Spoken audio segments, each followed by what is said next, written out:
তোরে কি প্রণাম করতে হবে? আরে ধরো দাদি, তোমাকে দেখানোর আমার মোটেও ইচ্ছে নেই। আমি তো বুবুকে দেখাচ্ছিলাম। আরে কি বুবু আমার রূপটা কেমন হয়েছে? তোর পায়ের ছোঁয়ায় এর সৌন্দর্য অনেক গুণ বেড়ে গেছে। আরে ঝুমকাটা কেমন?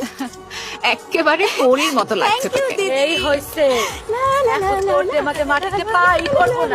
দাঁড়াও এসব কি হচ্ছে মা? দেখ, তোর মাইয়া কেমন বান্দরের মতো লাফাইতে লাফাইতে বাইরে যাইতাছে। দেখো না বাবা। আমার লক্ষ্মী সোনা, বুবুকে দেখো, সকালে ইয়োগা করে, তারপরে গোসল করে, তারপর প্রার্থনা করতে বসে, এরপরে বাগানের সব গাছে পানি দেওয়ার পরে নিজের পড়াশোনা শেষ করে রামায়ণ পাঠ করে কিন্তু শোয়। দুই বোন যদি একই রকম হয়ে যায় তাহলে তো বোরিং হবে। আচ্ছা, দুটোর মধ্যে যে কোনো একটা আঙুল ধরো। কি হবে ধরলে? বাবা প্রশ্ন করো না, ধরো ধরো ধরো। হুম। বাবা রাজি হয়ে গেছে, বাবা রাজি হয়ে গেছে, রাজি হয়ে আরে গেছে। আমি খুশি রাজি এসে হয়েছি। বলছি, আমার বান্ধবী আছে না হ্যাঁ। পল্লবী, ওর বিয়ে সামনে। ও। আমাকে তো 10 দিন আগে যেতে